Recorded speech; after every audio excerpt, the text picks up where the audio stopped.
And tonight I have a very special guest, Philip Coppens. He is an author and investigative journalist ranging from the world of politics to ancient history and mystery. He co-hosts the Spirit Revolution radio show with his wife Kathleen and is a frequent contributor to NEXUS magazine and Atlantis Rising magazine. He has just released a brand new book called The Ancient Alien Question, and he is a frequent guest on Ancient Aliens on the History Channel. He also just helped to edit the new book Odyssey of the Gods by Eric Van Daniken, and he's going to be discussing that book also tonight. So we have an array of different topics to discuss tonight, but basically what we're really tuning into is the ancient alien question and what it has to do with the timing that we're going through now.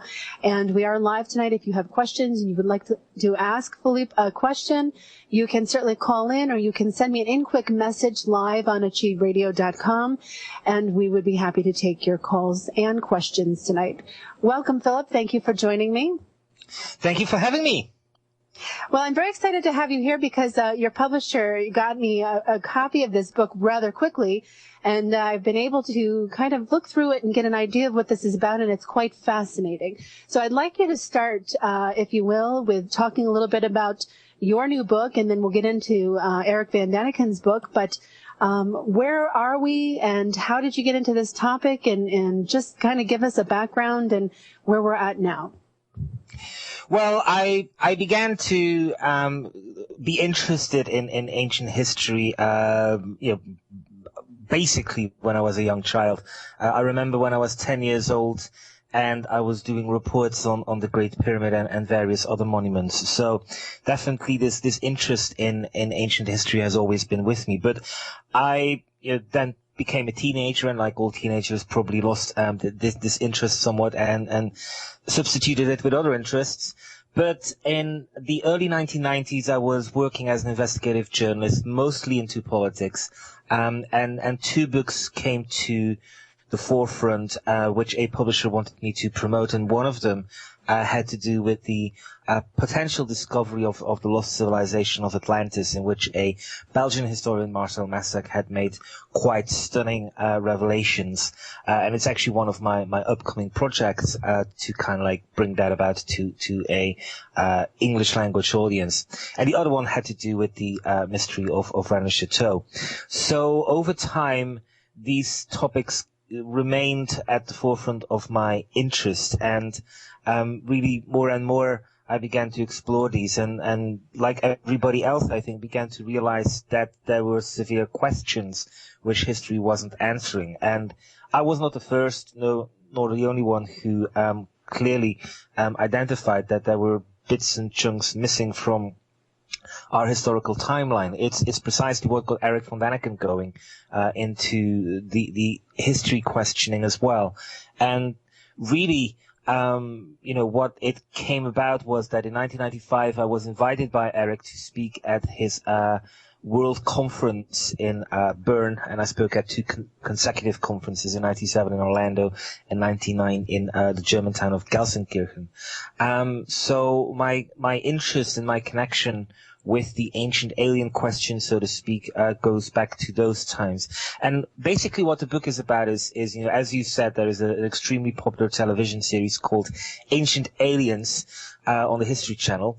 And it's almost finished. It's almost has its final episode of the third season. And basically what it does, it is going back to questioning whether or not we were alone in the past, and presenting evidence to suggest that clearly the answer that we were visited by otherworldly intelligences is quite straightforwardly a likelihood, if not a positive. And so I explore this in this book as well, to an extent that it is written for a general market, and it basically is there to answer at a very basic level whether or not we have been visited. And I'm presenting some of the evidence, the best evidence. I'm also presenting some of the traps, some of the stories which are going around, some of the big theories that certain people adhere to and how they came about. And so basically you get a general picture, but also what I am underlining is that, there's a reason why the ancient alien question has not really been answered, why science isn't willing to negotiate. Like there's the old saying about how the American government is unwilling to negotiate with terrorists. Well, there is the same standoff with scientists who are unwilling to engage in these kinds of debates. They are very narrow in their approach. And basically the end conclusion is that when it comes to have we been visited or not, the answer really has to be yes, we have been visited in the past. But you can, if you so want to, put the bar of evidence so high that nothing will ever satisfy you. In fact, one of the early book reviews are in, and the first one there was by a person who basically said that he was that the book didn't answer his that the book didn't answer what he was looking for, because his bar of what would constitute positive evidence that we have been visited in the past by extraterrestrial beings was if we were to find an alien spaceship, then be able to retro-engineer it, and then that it would prove that the mechanism of propulsion would identify without a shadow of a doubt that we today or our ancestors in the past would not at all have been able to create this. So it's an extremely high bar to place, because at the very word go, it somehow would say that, even if something crashed 10 or 5,000 years ago, that it is still intact and that we could retro-engineer it. So really, it is that attitude which I also am exposing within science, in the sense that if they are confronted with these things, the scientist will quite often say, like, we know it is impossible, we just know. And when you ask them how do they know, then they will repeat, but just at a louder tone, saying we know. And that is supposed to be, like a scientific argument. And sorry. and I mean, it is laughable, but it is unfortunately the way these things go. The best example is I always think as Dr. Zai Hawass in Chasing Mummies, when literally that situation happens. And I mean, just to give one more example, in 2008, I was at a scientific conference on the Bosnian pyramids, and there were 25 leading Egyptologists there, deans of faculties of archaeology and Egyptology, and people who are considered to be the true leaders in their field. And there was I, a small journalist, and after my 15-minute or 20-minute presentation, they came to me because what I had said was the following, that the Egyptian pyramids were no longer the oldest in the world, because archaeologists had identified pyramids in Peru which were dated to 3200 BC. And these leaders in the field of pyramidology had never heard of this, that their colleagues had done this. They are so isolationist in their studies that, basically somebody who is an expert in Egyptian pyramids had no idea that they were no longer the oldest pyramids, or to that extent, had never heard that there were pyramids elsewhere in the world. And that is really, why we are, why it's basically up to me, or not up to me, but why the book The Ancient Alien Question is written by me and not by scientists, because scientists are so insular that it'll take several decades before they will actually write a book like this. Well, I think most of my listeners have gotten beyond the scientific prove it to me attitude, I hope. At least, I mean, I've had quite a few people on this show that have really catapulted us as an audience into a different kind of state of awareness when it comes to this. And so the reason I wanted to have you on the show was because I was quite fascinated with your work and how you tie in the ancient places to the ETs, because my work with the indigenous cultures has a long history of being able to show that, we were in fact visited, and why mainstream refuses to really acknowledge that. Or when you go into the UFO subculture, usually what happens is it's kind of like Roswell is what started everything, and people don't like to go past or, further back beyond Roswell most often. So unfortunately, there seems to be, and maybe I'm wrong, but it seems to be this kind of division where people either get onto this subculture and go from Roswell forward, or they actually get on where you are and they're back into the ancient worlds. They're back into the Greek cultures, the Egyptian cultures, and before that, and then also into the indigenous cultures where we have all of these cave markings and different evidence right across the board that they were there, not only in that particular way, but also in their myths and their stories, and they're starting to come forward with a lot of it. In fact, Nancy Red Star is writing a book that comes out in August of 2012 called Star Ancestors and Extraterrestrial Contact in the Native American Tradition. And she is revealing a lot of the ancient wisdom keepers' details on these things, because it's time. They feel that it is time for all of this to come forward. I'm also a big fan of Barbara Hand Clow. I'm not sure if you're familiar with her work, but she has also done a lot of really thorough research on the ancient sites and the different timelines. And so basically, I guess, my point is, and my question is too, is that do you feel that we almost have to rewrite our history to really be able to connect backwards? Because when we start to look at the evidence with the way these sites were created, how they were created, it just makes sense that this was something that we are not aware of technically in our scientific world as it is now. But do you think that the average person who looks into this stuff needs to almost get over or wake up from the fact that they've been indoctrinated into a false history? Yes, I think they need to understand that, science at this moment in time is dogmatic. The big awakening for me was that I was writing, I had to address this issue of the origins of life on planet Earth, because this is something which is tying into the ancient alien question. One of the things is this: if ET came here, there are stories of ET interbreeding with us, and the classic paradigm of science is basically saying, well, that's impossible because they would be so diverse from us that it's like trying to, us to mate with a dinosaur, and there would probably be a better chance of procreation with us with a dinosaur than with ET coming to planet Earth.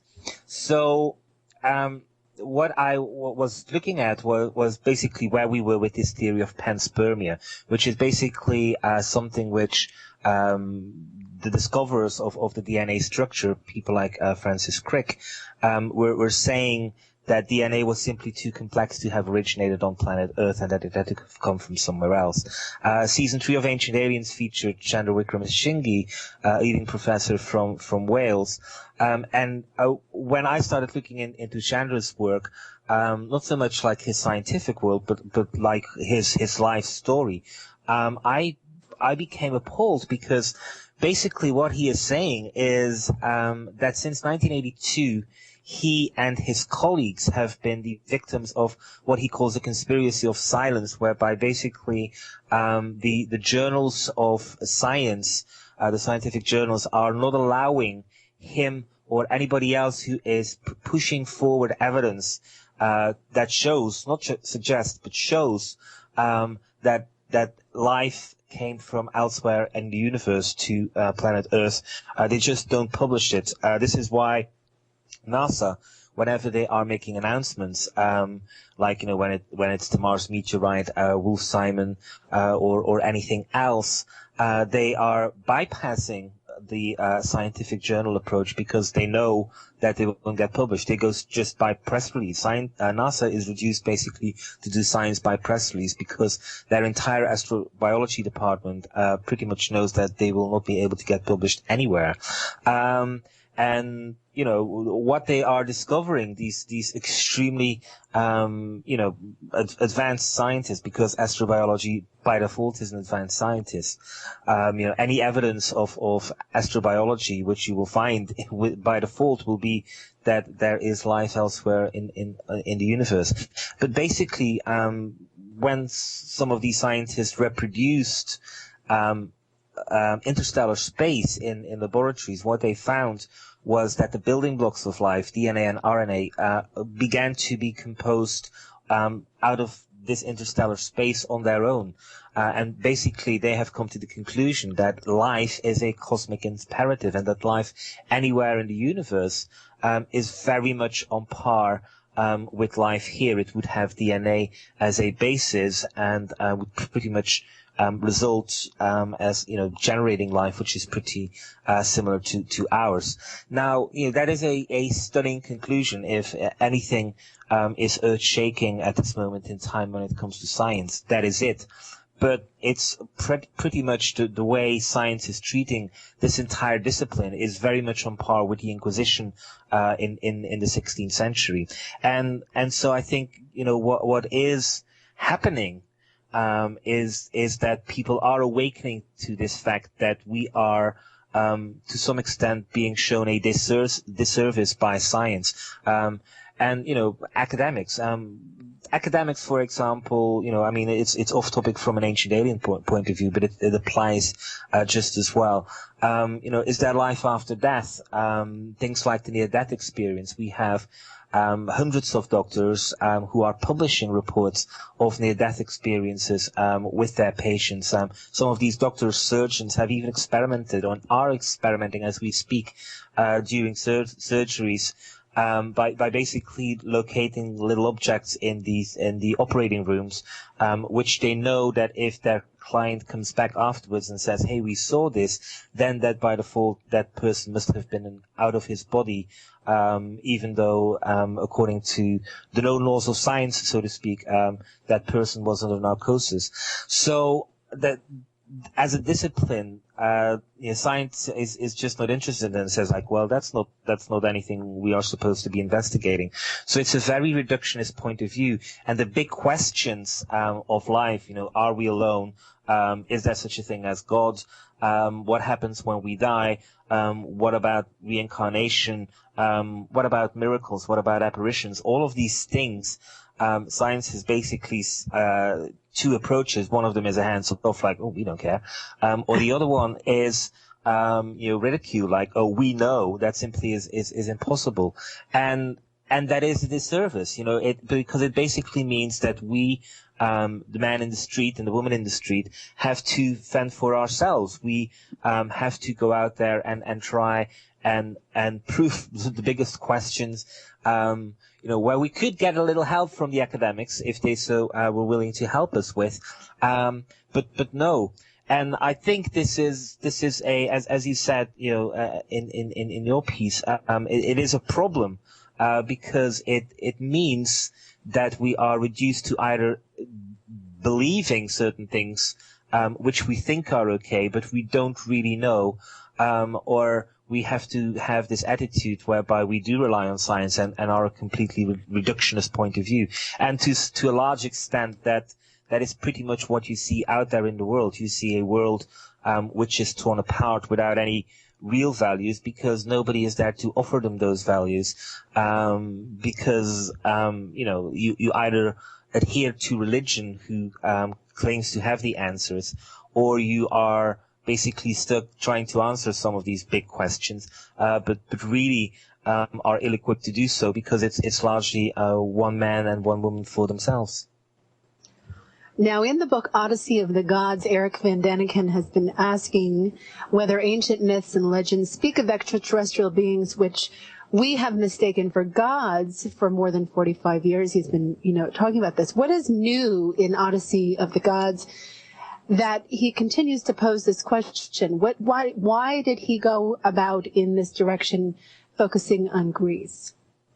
Well, he did it because we've all grown up with Greece. Greece is one of those things which, as a teenager, most of the time, we get our teeth stuck in at school. We have to read the Greek myths. And what Eric is showing, there are two categories of Eric's books. One of them is the global voyage, showing us all the evidence which he's accumulated for the ancient alien theory. And then his other books, several of which actually don't quite often get translated from German into English. They tackle specific countries, and this is one such instance where a book did get translated.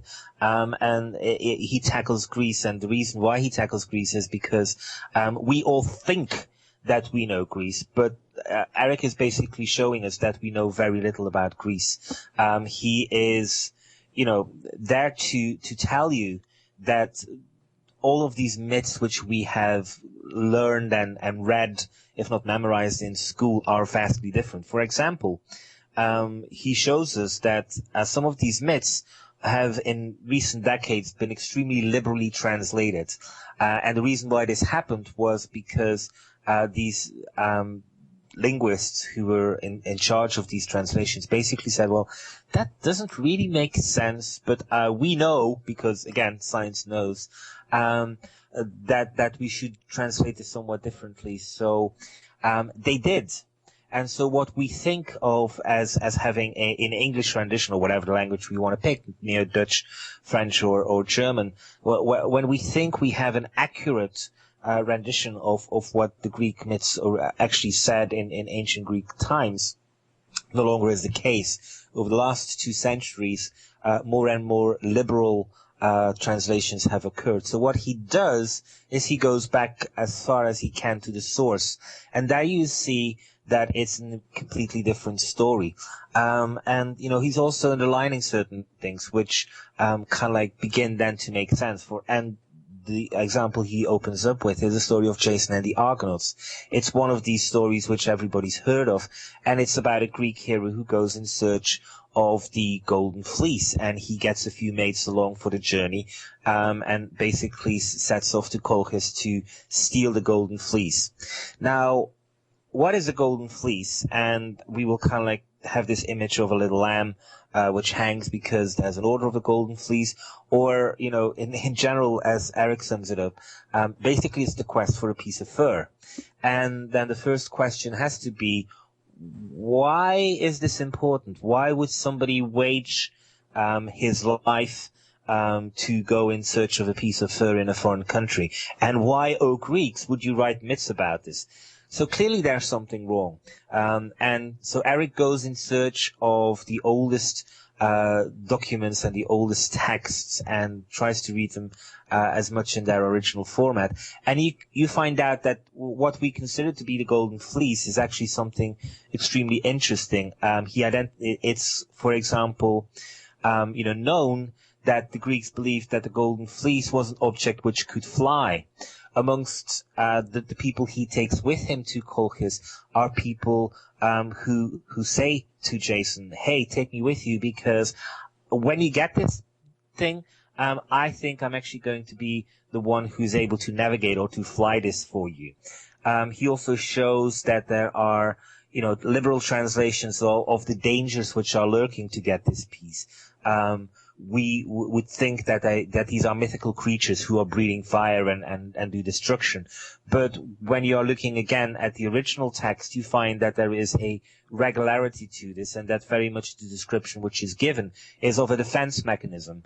And again, you have people in his party who say, hey, take me with you because I might be able to disable this defensive mechanism. And so we can get through it and basically get to the Golden Fleece. And so, even though 2 centuries ago, there was this campaign to make Jason and the Argonauts into something else than what it was, when you start reading it in its original format, it does actually make sense why the ancient Greeks would have written this down. Because, wouldn't you write down in ancient Greek times, if one of your compatriots went in search of an object which was said to be able to fly? I think the answer would be yes.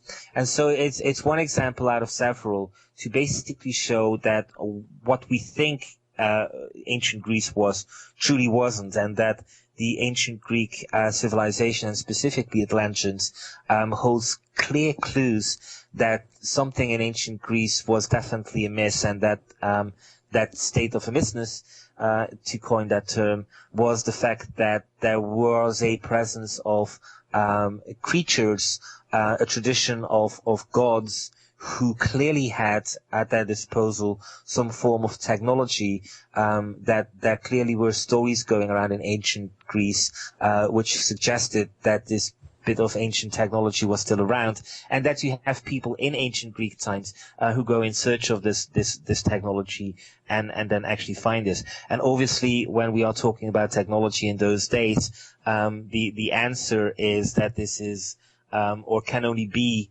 or the extreme likelihood is that this is material technology artifacts which are coming from non-human intelligences, i.e.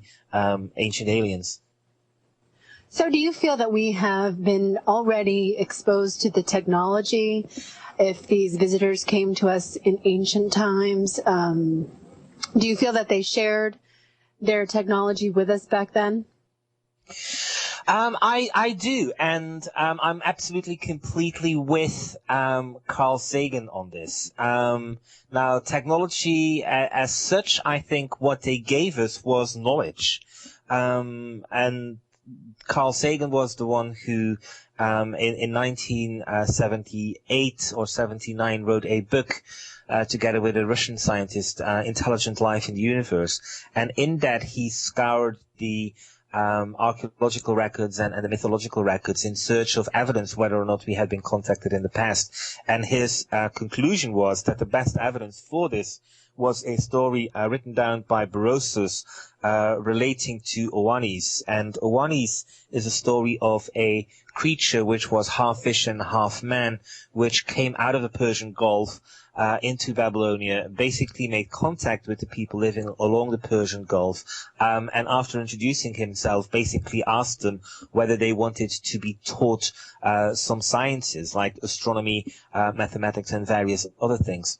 And so when the answer was a positive, Oannes began to instruct them, and Oannes would disappear at night. He would go back into the Persian Gulf. The following morning or a few days later, he would return, and he would continue where he had left off. After a while, Oannes no longer showed up, and another creature came, but that creature was absolutely aware of what Oannes had taught him and picked up where Oannes had left off. And this repeated for a period of time, and in a total of 7 such creatures came, who then went into history down as the 7 sages or the Apkallu.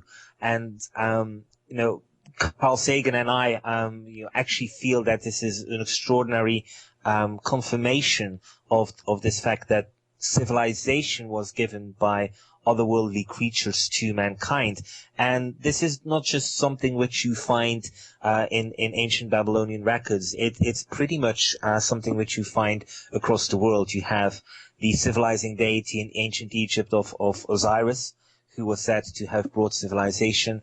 You have, the same stories with the Mayans, with Quetzalcoatl, Viracocha in the Inca region. All of these civilizations tell us that our ancestors did not walk the path of civilization alone, but that we were helped by non-human intelligences. And when you were talking about the Native American tradition, that is also something which I touch upon in my book, because basically, it's always there to say that to a large extent, kings and kingship was the primary function of a king or a ruler, was to maintain that link with the other world.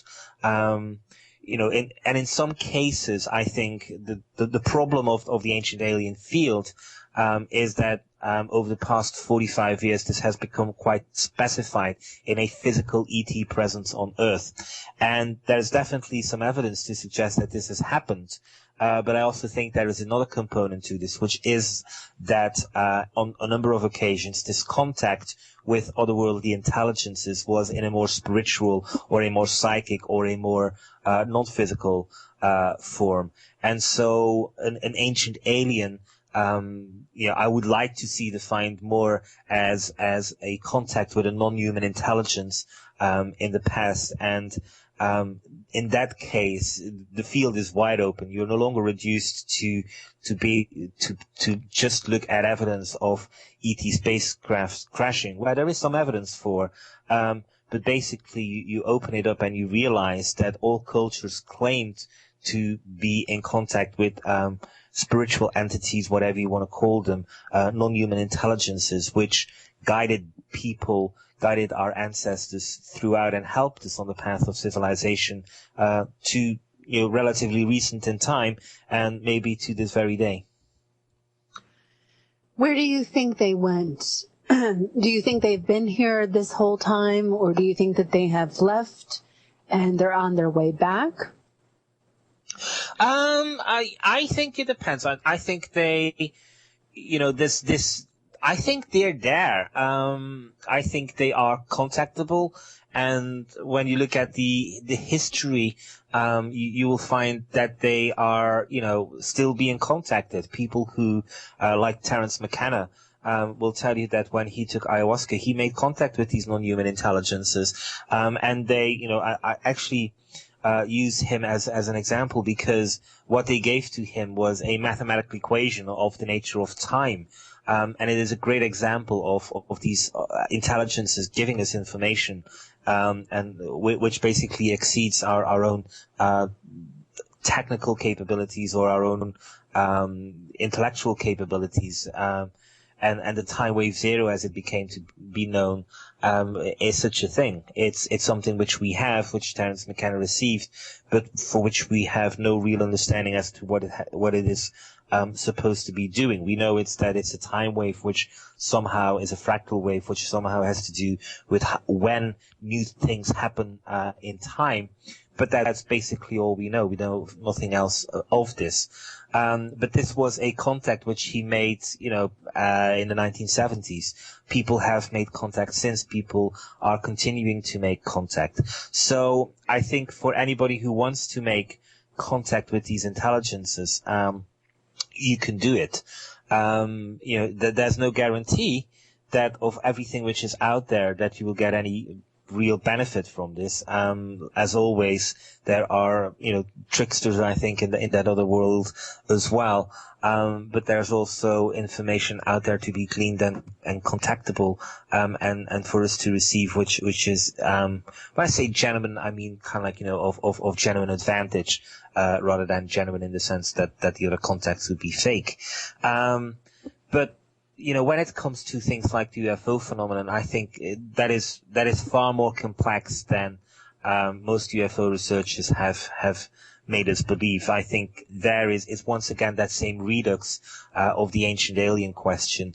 Are some UFOs, are some contacts with extraterrestrials which have been described in UFO literature physically real? I think the answer is yes. But when you start looking at things like the UFO abduction phenomena, you're really beginning to see that people like Betty Andreas and Luca, for example, she gave, and she's absolutely not unique, but she would say that during some UFO abductions, when they were happening, she was floating to this ship, which was hovering above her home, but that actually she saw her physical body remain behind.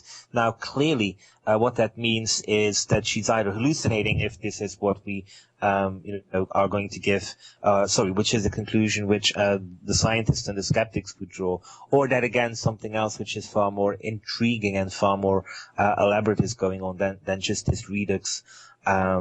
Again, reality is far more complex than just the physical ET component of this, and I think that once we are allowing reality to be far more complex, I think things like the UFO phenomenon, the ancient alien question, and various other things are becoming more in their own and in a better perspective.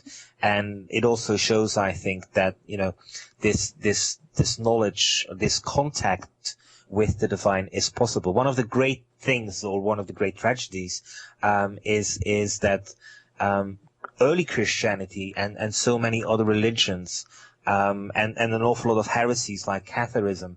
What they were always saying was that you did not need to have a middleman to experience the divine. And it was basically the church, the Catholic Church, who changed this. The Catholic Church basically said, like, you just go to a priest, you tell the priest what the problem is, and the priest will resolve it for you, and your soul will be saved. And this tradition over time broke this contact with the divine, and the great heresies like Catharism, basically said, no, you can experience the divine yourself, and allowed for participants to experience the divine for themselves, like so many ancient cultures did, and other cultures in the world, in the New World, at that moment in time were doing.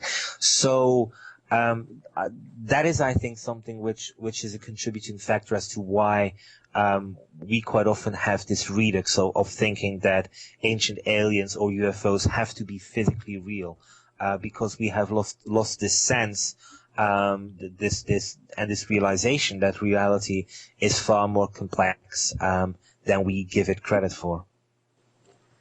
Well, that's a lot of food for thought. In the book, there's a picture in the illustrated section that shows a picture of metallic plates that were found in Ecuador. And I'm quite fascinated with this picture. This is in Eric Van Daniken's book. And it's a bunch of symbols, and it looks like an alphabet of sort, or, and I'm curious about this, and I was hoping maybe you could talk a little bit about what this is and give us some more information on that. Yes, it's a great story, actually, and it actually involves a priest called Father Crespi. And Father Crespi was placed in Cuenca in Ecuador, and he was your pretty typical Salesian priest who was there to tell the people as to what it was, Christianity was all about. And he knew that the people were very wary of receiving donations, and so he always said to people, okay, if you want something, you can just come. But people began to bring him gifts because they felt that if they were going to receive something from Father Crespi, basically they had to give something. And the things he was beginning to receive, because the locals realized that he was interested in certain things, like archaeological things, were plates, metal plates. And he began to collect them, and he began to compile them.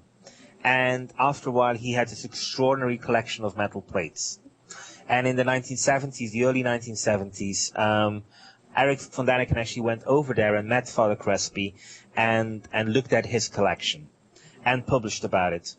And scientists jumped on this and said, well, this is impossible because we know that the locals in Ecuador did not have metal plates.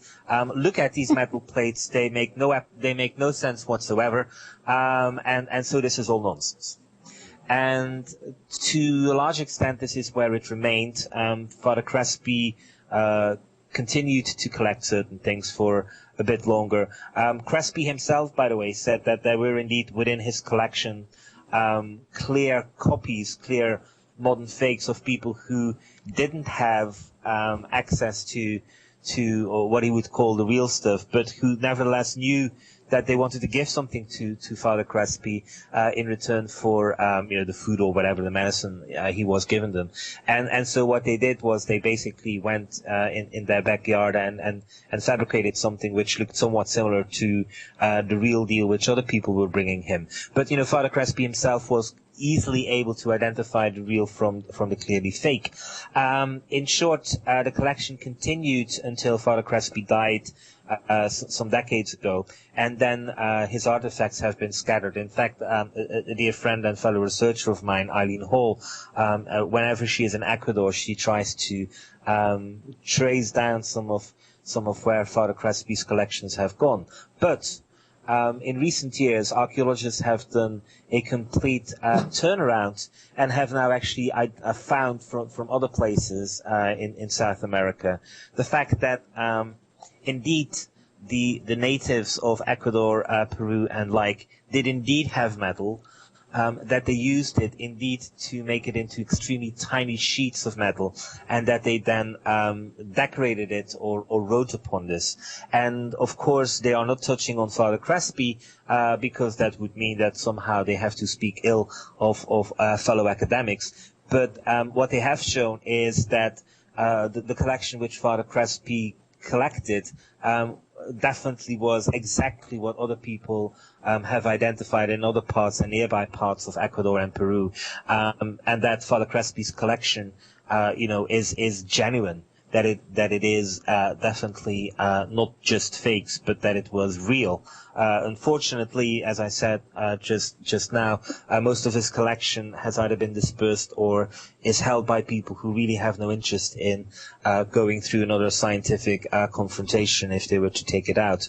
So, do we know what this kind of writing is? No, because for 40 years everybody has been living in the assumption that these were just fake, and the few people who did not live with that assumption basically have not had access to the collection or the linguistic skills and help in trying to decipher whether these are just decorations or whether there is indeed a script there. But I guess the positive answer is that if we eventually do get the Crespi collection, and if eventually more of these metal plates surface, then we're at least in a position now, after 40 years, that scientists might actually begin to look at them, and that there is actually a hope that we will get to a moment in time when we are able to read them and understand what these plates are telling us.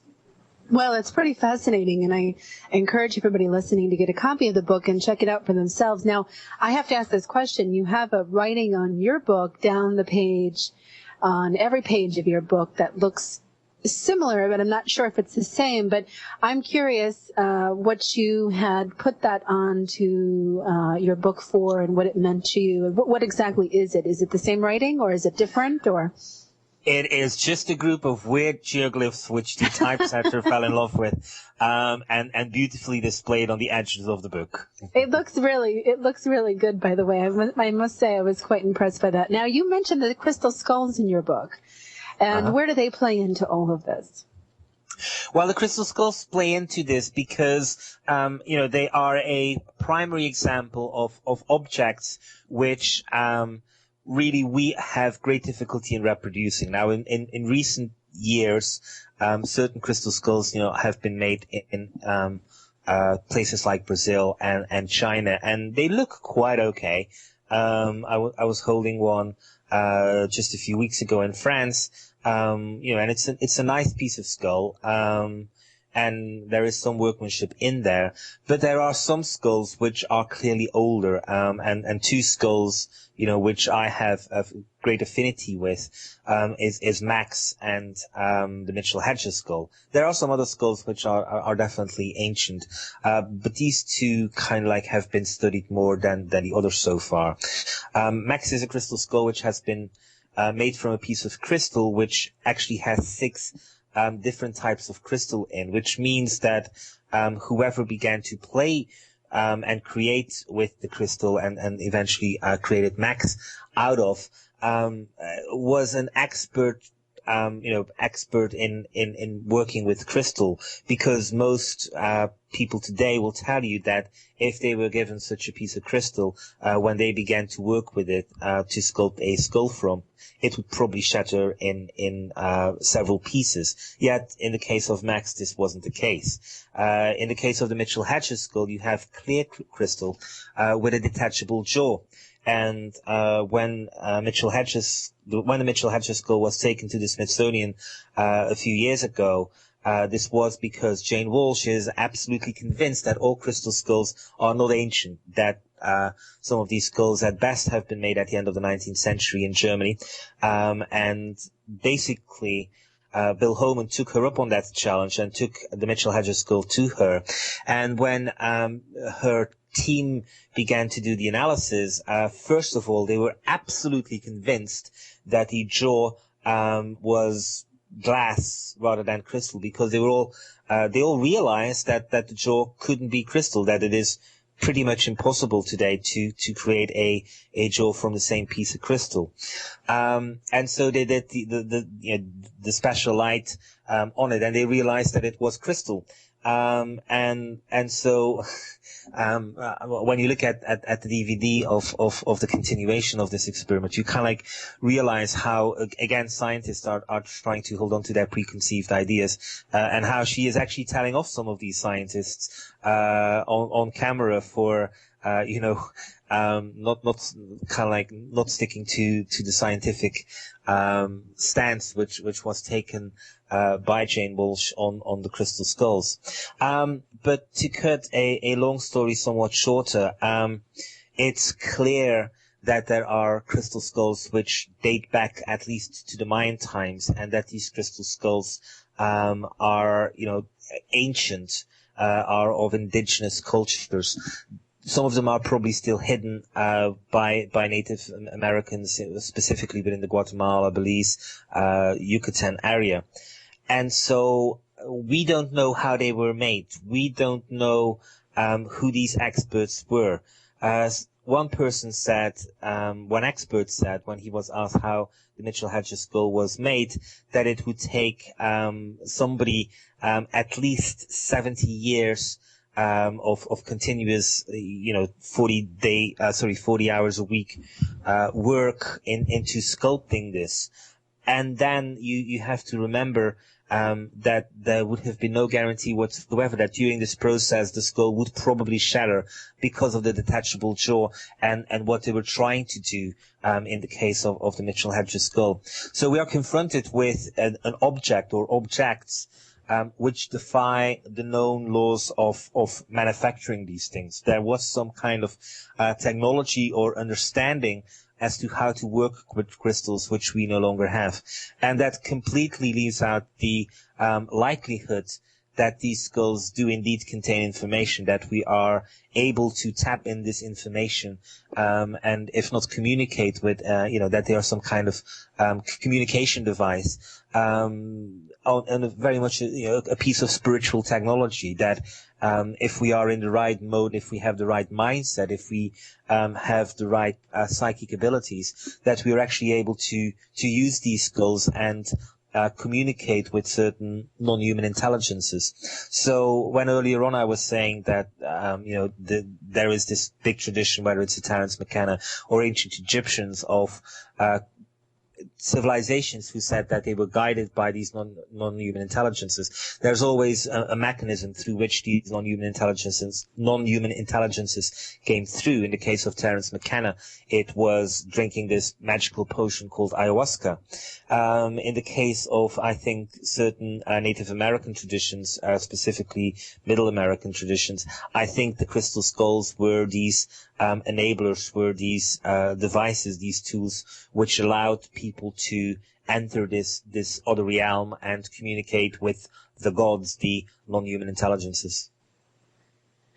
I'm looking at the pictures in your book, and I am quite fascinated with the locations that you picked to really go into. You picked Peru, and you picked Saqqara and Giza and the Temple of the Sun and Teotihuacan in Mexico. The Orion alignment, why is that so important? Well, it is important in this case because what it is showing is a number of things. One of them is and this is like it's not hidden as such, but I always like to write books that if you were to reread them, that on the second reading, you get, certain things more out of, and a bigger pattern begins to appear, which isn't, clearly visible in the first, reading, because you will be focusing on kind of like the more literal trend of the story. But, in the case of Orion, on a primary reading level, if I can say it as such, it's the fact that we have the pyramid complex in Teotihuacan and the pyramid complex at Giza, who both have been identified as having been, the layout of Orion's belt. In the case of Giza, this was obviously made extremely famous by Robert Bovell in the Orion Mystery in 1994. And this is one thing. Now, the question then is, why Orion?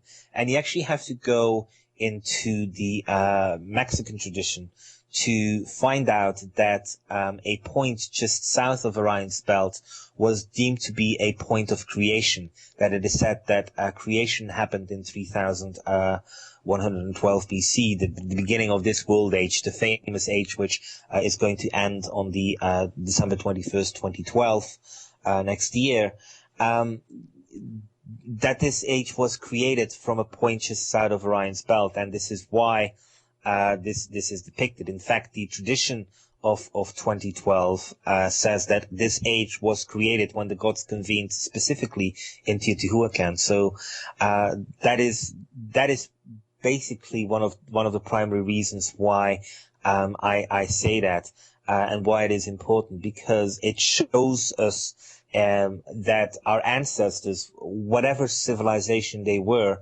had a similar understanding. When it said that the god Atum descends on the Giza Plateau, what we have in Mexico is that we have a similar tradition, which basically says that the gods convened at Teotihuacan. Both instances have to do with Orion's belt, yet we are somehow led to believe by accepted scientists that these two cultures never ever met or even spoke.